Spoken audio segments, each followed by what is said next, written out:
اعوذ باللہ من الشیطان الرجیم، بسم اللہ الرحمن الرحیم، اللہم صلی علی محمد وآل محمد وعجل فرجہم۔ ناظرین السلام علیکم ورحمۃ اللہ وبرکاتہ۔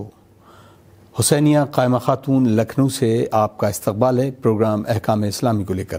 ہمارے ساتھ موجود ہیں حجت الاسلام والمسلمین عالی جناب مولانا مصطفیٰ علی خان ادیب الہندی صاحب قبلہ۔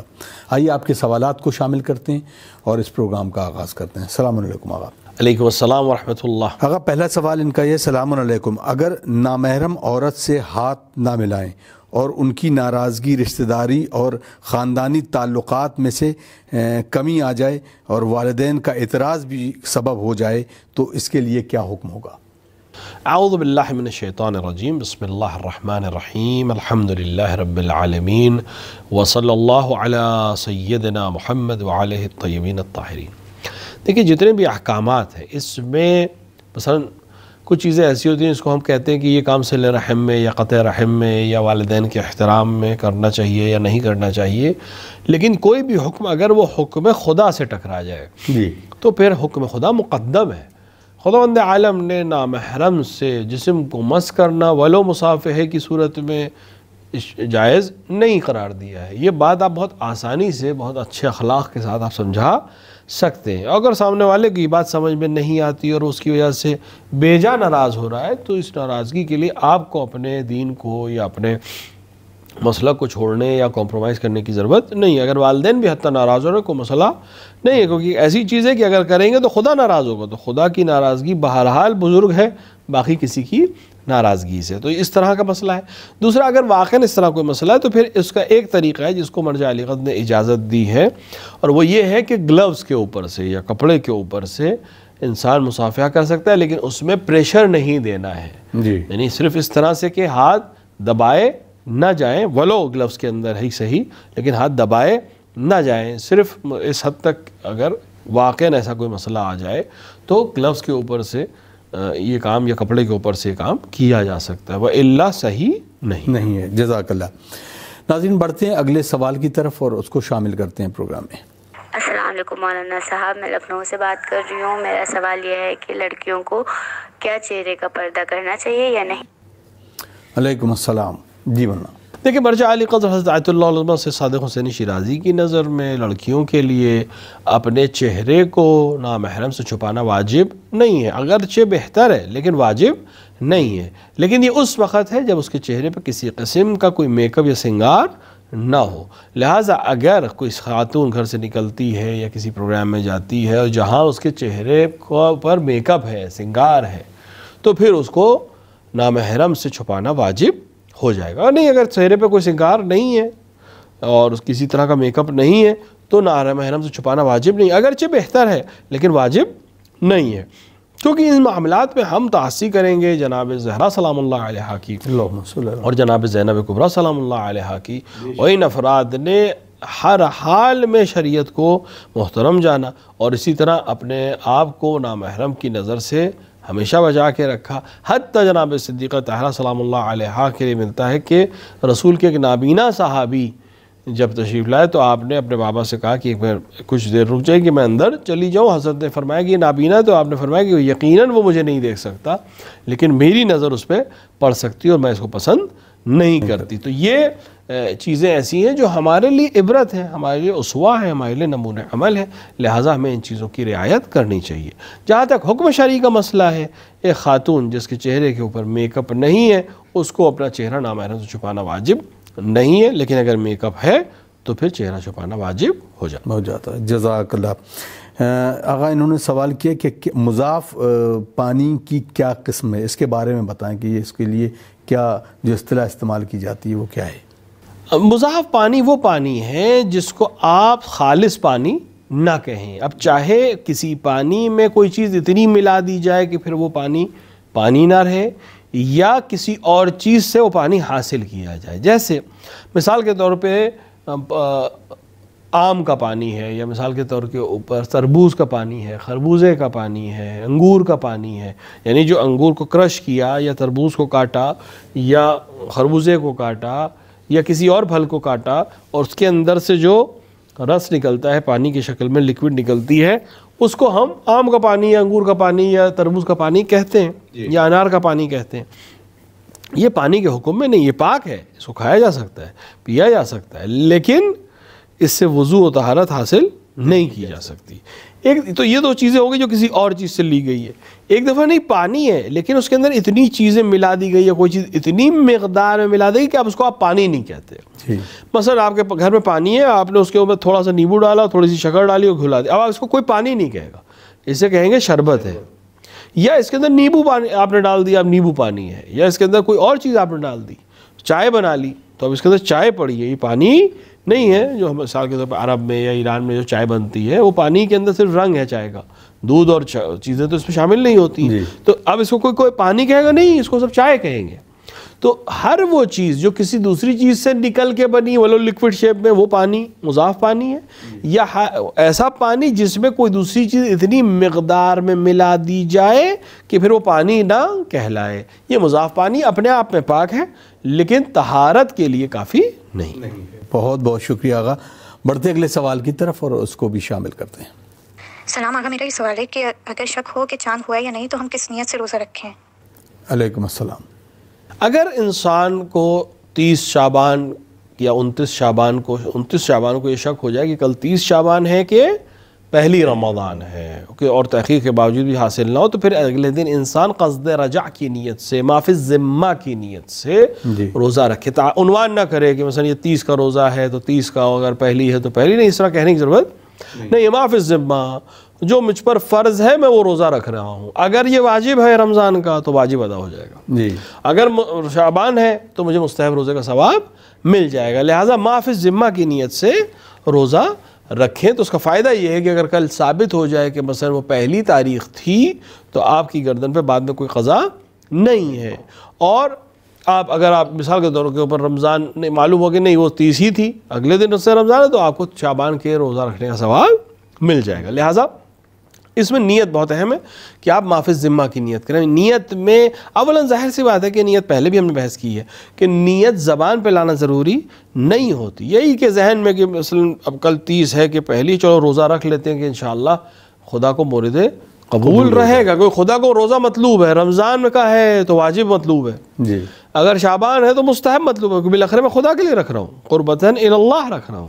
لیکن عنوان نہ دے کہ یہ 30 ہے تو 30 اور پہلی ہے، اس کو کہنے کی ضرورت نہیں ہے. ما فی الذمہ کی نیت سے روزہ رکھے تو اس کا روزہ صحیح ہے. اگر بعد میں معلوم ہوا کہ پہلی رمضان تھی تو اس کا رمضان کا روزہ شمار ہو جائے گا، اور اگر معلوم ہو کہ نہیں 30 شعبان تھی تو اس کو 30 کے روزے کا ثواب مل جائے گا. جزاک اللہ.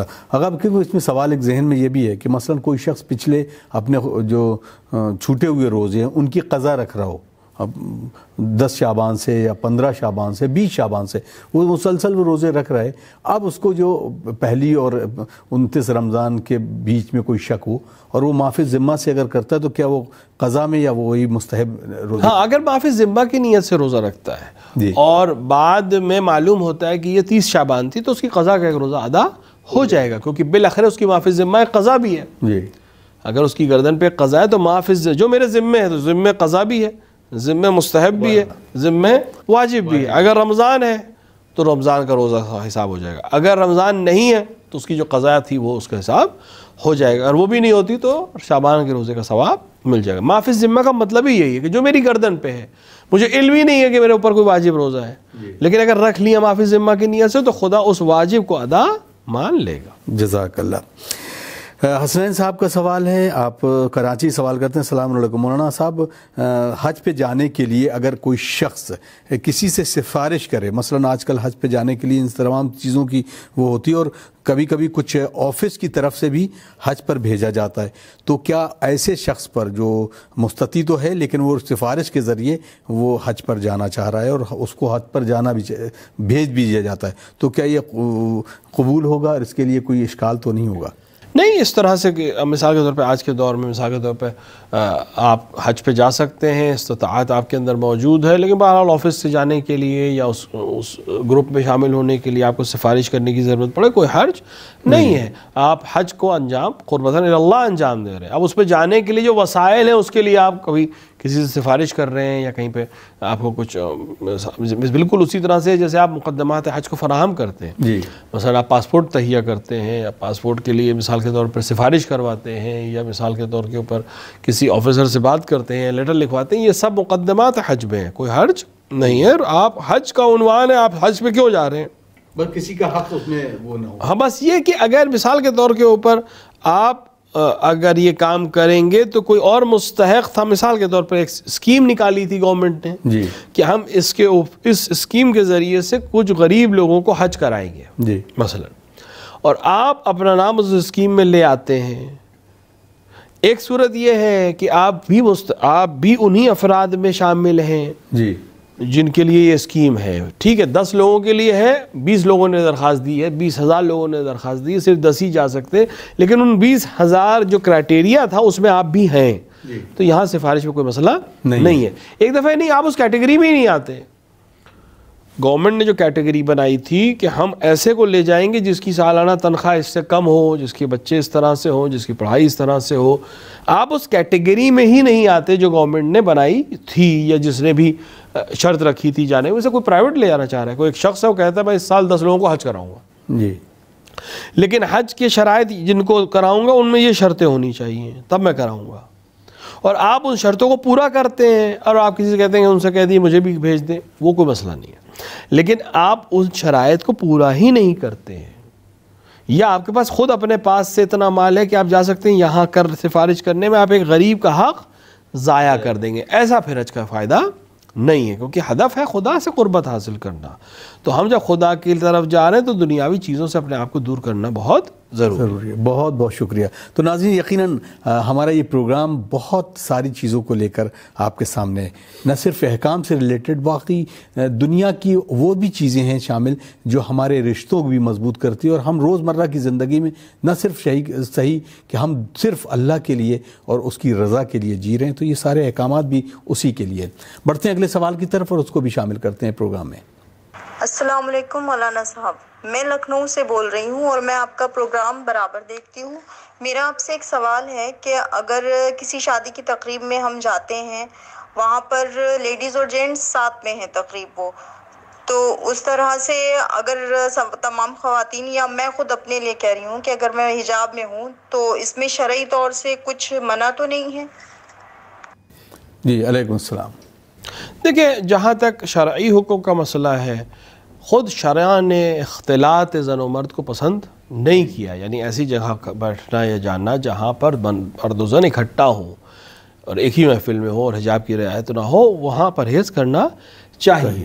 لیکن اب آج کے معاشرے میں مثال کے طور پہ ساری تقریبات تقریباً ایسے ہی ہو رہی ہیں, اور صلہ رحم اور قطع رحم کے بھی مسائل آ جاتے ہیں کہ مثال کے طور پر سگے رشتہ دار کے یہاں شادی ہے, آپ کا نہ جانا ایک مسئلہ ہے, جانے میں یہ مسائل ہیں. تو جس طرح کہ خواہر نے کہا کہ وہ حجاب کی پوری رعایت کر کے وہاں بیٹھتی ہیں, اور کوشش ظاہر سے بات ہے بالاخره اختلاط ہونے کے باوجود بھی کچھ سیکشن ایسا ہوتا ہے کہ جہاں لیڈیز الگ بیٹھ سکتی, ولو مرد آ جا رہے ہوں, لیکن بالاخره ان کے لیے ایک الگ کچھ انتظام عام طور سے رہتا ہے. تو اگر اپنے آپ کو مردوں کے ہجوم سے دور رکھیں, ولو وہاں سے مرد آ رہے ہوں, جا رہے ہوں, گزر رہے ہوں, اور اپنے آپ کو آپ حجاب میں رکھیں, تو پھر کوئی مسئلہ نہیں. بڑھتے ہیں اگلے سوال کی طرف. السلام علیکم آغا, میرا سوال ہے کہ خمس کو کتنے دن تک اپنے پاس رکھ سکتے ہیں؟ علیکم السلام. جی آغا. دیکھیں, خمس جیسے ہی انسان نے نکالا اپنے مال سے, اس کی ذمہ داری ہے کہ وہ فوراً مرجع یا اس کے وکیل تک یا جو جس کو اجازت حاصل ہے اس تک پہنچا دے, اور جب تک نہیں پہنچاتا وہ ضامن رہے گا. جی, کتنے دن کا مسئلہ نہیں ہے, لیکن جتنی جلدی ہو اتنا بہتر ہے, تاکہ آپ کے امور جو ہیں وہ تلف نہ ہو. بالاخره مان لیے کل کوئی بات ہو جائے اور یہ خراب ہو جائے, بس یا مال خراب ہو جائے, تو پھر آپ ضامن ہیں اور خمس بھی ادا مانا نہیں جائے گا. لہٰذا جیسے ہی خمس نکالیں فوراً اس کو اس کے مستحق تک پہنچائیں, یعنی جس کے پاس اجازت ہو, یا مرجع یا اس کے وکیل تک پہنچا کر اپنی ذمہ داری سے آپ سبکدوش ہو جائیں. اب ایک دفعہ مسئلہ یہ آتا ہے کہ مثلا آپ ایک ایسے علاقے میں ہیں کہ جہاں سے وہ جگہ دور ہے, یا ابھی کوئی مسافر نہیں ہے, پہنچانے کا کوئی طریقہ نہیں ہے, تو پھر اس انتظام میں اگر آپ رکھے ہیں یا رکے ہوئے تو کوئی مسئلہ نہیں ہے, لیکن آپ ابھی بھی ضامن رہیں گے. اس کو اگر وہ ختم ہو جاتا ہے, خراب ہو جاتا ہے, برباد ہو جاتا ہے, چوری ہو جاتا ہے, تو آپ ضمانت پہ آپ کی رہے گی اور ادا نہیں مانا جائے گا. ہاں تو اس عنوان سے تاخیر کرنے میں کوئی مسئلہ نہیں ہے. لیکن اگر مثال کے طور پہ ایسی جگہ ہے جہاں پہ تاخیر کی ضرورت ہی نہیں ہے، بالکل اسی شہر میں ان کا دفتر موجود ہے یا وکیل موجود ہے یا خود مرجع موجود ہے، تو فوراً اس تک پہنچا دینا چاہیے. جزاک اللہ. احسان حیدر صاحب کا سوال ہے. السلام علیکم مولانا صاحب، ٹوائلٹ میں آج کل جس طرح سے ڈبے، مگ یا جگ کی قسمیں ہوتی ہیں، کیا اس سے استنجا کیا جا سکتا ہے؟ یہ پاکیزہ ہو جائے گا یا اس کے لیے لوٹا ہی ہونا ضروری ہے؟ نہیں، لوٹا ایک طرح کا کنٹینر ہے، ایک یوٹینسل ہے، اس سے کوئی شرعی حکم میں تبدیلی نہیں آتی ہے. لہٰذا آپ کسی بھی طرح سے جس ظرف میں بھی پانی رکھتے ہیں اور اس پانی سے آپ استنجا کرتے ہیں وہ کیا جا سکتا ہے، چاہے اس کا شیپ کوئی بھی ہو. بس اصل ہدف یہ ہے کہ استنجا جس برتن سے یا جس یوٹینسل سے کیا جا رہا ہے وہ پاک ہو اور پانی آپ کے لیے استعمال کرنا مباح ہو. باقی اس کے شیپ سے، شکل سے، پلاسٹک ہے، مثال کے طور لوہا ہے، تانبا، ایسے کوئی فرق نہیں پڑتا. اور ابھی دیکھا جائے تو ماڈرن اس میں اگر ہم یورپین اسٹائل میں اگر ہم کموڈ یوز کر رہے ہیں تو اس میں فلش ہوتا ہے اور اس کے ساتھ پائپ سے لگا ہوا وہ ہوتا، تو کیا اس کو یوز کر وہ تو بہت بہتر ہے باقی تمام چیزوں سے، کوئی بالآخر وہ جاری پانی کے حکم میں آ جاتا ہے. خصوصاً فلش یہ جو پائپس ہیں یا شاورز ہیں جن کو استعمال کرتے ہیں آج کل استنجے کے لیے، یا تو وہ تو زیادہ بہتر ہے، مناسب تر ہے، کیونکہ بالآخر وہ پانی جاری پانی کے حکم میں تقریباً آ جاتا ہے اور ایک بار سے طہارت حاصل ہو جائے گی. باقی چیزیں جو ہے مثال کے طور پہ لوٹا ہے یا اس سے ملتی جلتی دوسری چیزیں ہیں دوسرے کنٹینر سے، تو بالآخر وہ قلیل پانی ہے، ان کے شرائط تھوڑے سے دوسرے ہوتے ہیں. لیکن شاور ہے یا آج کل کی جو فلش ہے اس میں کوئی حرج نہیں ہے. بالکل اصل ہدف ہے طہارت کے تمام شرائط کو پورا کرنا، کنٹینر سے ہمیں کوئی خاص فرق نہیں پڑتا. جزاک اللہ. ناظرین اس کو شامل کرتے ہیں آپ کا سوال جو آپ نے ہمیں بھیجا ہے. السلام علیکم آغا، میرا نام کائنات فاطمہ ہے. میرا یہ سوال ہے، اگر میں نے روزہ زوال سے پہلے توڑ دیا ہو تو کیا کرنا چاہیے؟ علیکم السلام ورحمۃ اللہ. جی ہاں، اگر مثال کے طور پہ یہ روزہ رمضان کا روزہ ہے جی اور انہوں نے اس کو توڑ دیا ہے بغیر کسی عذر شرعی کے، تو پھر وہ اس انسان کی ذمہ داری ہے کہ وہ قضا بھی کرے گا اور بعض موارد میں کفارہ بھی دینا پڑے گا. لیکن اگر مثال کے طور پہ قضا روزہ ہے یا حتی راہ مبارک رمضان کا قضا روزہ ہے یا کوئی اور روزہ ہے جس کا دن معین نہیں تھا اور آپ نے وہ روزہ توڑ دیا زوال سے پہلے، تو کوئی مسئلہ نہیں ہے، مگر یہ کہ رمضان کے قضا روزے کا وقت تنگ ہو گیا ہو. مثلا آپ کے اوپر 7 روزے واجب تھے اور اب ماہ رمضان شروع ہونے میں 7 ہی دن رہ گئے ہیں، تو اب روزہ نہیں توڑنا چاہیے. مگر یہ کوئی عذر ہے تو ایک الگ بحث ہے، لہذا نہیں توڑنا چاہیے. لیکن اگر وقت ابھی وسیع ہے، قضا کم ہے اور وقت بہت وسیع ہے اور آپ نے روزہ رکھا، بعد میں لگا کہ نہیں ہم کنٹینیو نہیں کر پائیں گے، کھول دیے، تو کھول سکتے ہیں، کوئی مسئلہ نہیں ہے. اگر ایک اور سوال ہے ان کا. السلام علیکم مولانا صاحب، جب منت کا کوئی روزہ رکھا جائے اور اس کا اگر ٹائم یہ بتایا جائے کہ صبح سے لے کے 12 بجے رات میں اس کو افطار کرنا، کیا اس طرح کا کوئی روزہ ہے جس کو رکھا جاتا ہے اور خاص طور سے منت اگر مانی جائے؟ نہیں، ہم منت ان چیزوں کی مان سکتے ہیں جو شرعاً جائز ہوں جی. اور شریعت میں اگر آپ نے روزہ رکھا تو آپ کے لیے ضروری ہے کہ آپ اسی طرح سے روزہ رکھیں جس طرح سے روزہ رکھنے کا حکم ہے. یعنی آپ سحر سے لے کر غروب آفتاب تک ہی روزہ مغرب تک رکھ سکتے ہیں. اگر آپ خود اپنے آپ سے کسی اور طرح سے، مثال کے طور کے اوپر اپنے آپ کو کسی وجہ سے منت مانتے ہیں کہ میرا فلاں کام ہو جائے تو میں رات میں کھانا نہیں کھاؤں گا جی مثلا، اب بتائیے ایک ایسی چیز ہے کہ جو مطلوب نہیں ہے، کیونکہ شرط یہ ہے منت میں، نظر میں، کہ ایک ایسی چیز کی نظر مانی جائے جو مطلوب ہو، خدا کو پسند ہو. جی ہاں ممکن ہے ایک انسان، مثال کے طور پر کسی انسان کے لیے سبب ہے، بیماری کا سبب ہے یا نقصان ہے اس کے لیے رات میں کھانا کھانا، اور وہ قسم کھا لے کہ میں رات میں کھانا نہ کھاؤں تاکہ اس قسم کی وجہ سے اپنے آپ کو بیماری سے محفوظ کر سکے، تو یہ قسم جائز قسم ہے، کیونکہ بالآخر صحت مطلوب ہے، خداوند عالم کو ہدف صحت ہے. تو اس طرح سے اگر کوئی عمل کرتا ہے کہ مثلا کہ رات کے 12 بجے تک میں کھانا نہیں کھاؤں گا، ہدف اس کا کوئی ایسی چیز ہے کہ جو مطلوب الہی ہو، مثلا میں اس لیے اتنے دیر بھوکا رہوں گا تاکہ میرا بدن سالم ہو جائے، اور کوئی چیز مجھے روک نہیں سکتی سوائے کہ میں عہد شرعی کر لوں، تو ایک الگ مسئلہ ہے. الا اگر روزے کا عنوان ہے تو ہم اس کے اندر کم اور زیاد نہیں کر سکتے. مثلا کوئی نظر کر لے کہ میں 3 رکعت نماز پڑھوں گا، یہ روزہ صحیح، یہ نیت صحیح نہیں، کیونکہ مستحب نماز 2 رکعت سے زیادہ نہیں ہو سکتی. اگر آپ یا 2 کہیں گے یا آپ 4 کہیں گے یا 6 کہیں گے تاکہ 2 رکعت کر کے وہ پڑھی جائے. لہٰذا جو بھی آپ نظر کریں اس کا جو اصل عنوان ہے شرعی، اسی کی رعایت کے ساتھ ہی آپ اس کام کو انجام دے سکتے ہیں. جزاک اللہ، بہت بہت شکریہ آغا. بڑھتے ہیں اگلے سوال کی طرف. آغا السلام علیکم. میرا سوال یہ ہے کہ والد کی قبر پر سے بوجھ کس طرح سے ہٹایا جائے؟ علیکم السلام. جی بنا. دیکھیں، روایات میں جن چیزوں کو قبر کے بوجھ کے عنوان سے بیان کیا گیا وہ ہے قرض، جی، یا مثال کے طور پہ حق، مثلا چاہے وہ حق الناس ہو یا حق خدا ہو. اگر کسی کے گردن کے اوپر یہ قرض ہے، چاہے وہ مالی قرض ہو، مثلا کسی سے پیسے لیے تھے واپس نہیں کیے، یا مثال کے طور کے اوپر نمازیں تھی ادا نہیں ہوئی، روزہ تھا ادا نہیں ہوا، یا کسی کا حق لیا تھا اس کو واپس نہیں کیا، یا کسی کا حق چھینا تھا اس کو ادا نہیں کیا، تو اس طرح کے امور. اور خبر ہے اولاد کو، اگر اولاد کو خبر نہیں تو کوئی مسئلہ ہی نہیں ہے، لیکن اگر خبر ہے اور اولاد کر سکتی ہے تو اس عمل کو انجام دینے سے اس کو راحت ملے گی. البتہ واجب اس کے اوپر نہیں ہے سوائے نماز کے اور روزے کے، وہ بھی جو چھوٹی ہے، نہ کہ مثال کے طور پر پوری زندگی پڑھی نہیں ہے وہ نہیں. جو چھوٹی نمازیں ہیں وہ واجب بڑے بیٹے کے اوپر واجب ہے، باقی کسی پہ واجب بھی نہیں ہے. اسی طرح وہ قرض جو آپ کو معلوم ہے کہ قرض ہے وہ اس کے سلس سے دیا جا سکتا ہے، یا بیٹا تو واجب اس کے اوپر کچھ بھی نہیں ہے. لیکن اگر مثال کے طور پہ اولاد ہے، اپنے والدین کے لیے نیکی کرنا چاہتی ہے، احسان کرنا چاہتی ہے، تو اس کام کو انجام دیں. دیکھیں کہ اگر کوئی چیز حقوق خدا میں سے ان کی گردن پہ تو اس کو ادا کر دیں، اور بندوں کے حق میں سے کوئی چیز گردن پہ تو اس کو ادا کر دیں، کہ یقیناً خدا ان کے لیے آسانی فراہم کرے گا. بہت عمدہ. آغا بالکل ملتا جلتا سوال اسی سے خواہر نے جو کیا تھا.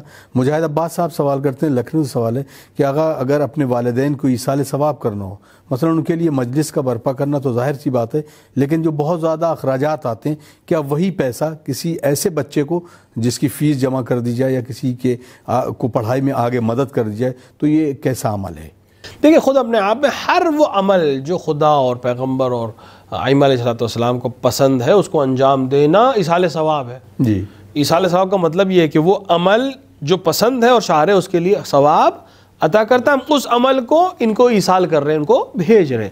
چاہے وہ مجلس سید الشہداء ہو، چاہے وہ نذر مولا ہو، چاہے وہ کسی یتیم کی پرورش ہو، چاہے وہ کسی بیوہ کی کفالت ہو، چاہے وہ مثال کے طور پہ سیٹلائٹ ٹیلی ویژنز ہوں، چاہے وہ کتاب کا چھاپنا ہو، چاہے وہ قرآن اور دعا کی کتابوں کا دینا ہو، ہر وہ عمل جو شریعت نے باعث ثواب رکھا ہے اس کو انجام دے کر خدا سے دعا کرنا کہ اس کا ثواب مرحوم کو دے دیا جائے، یہ جائز ہے.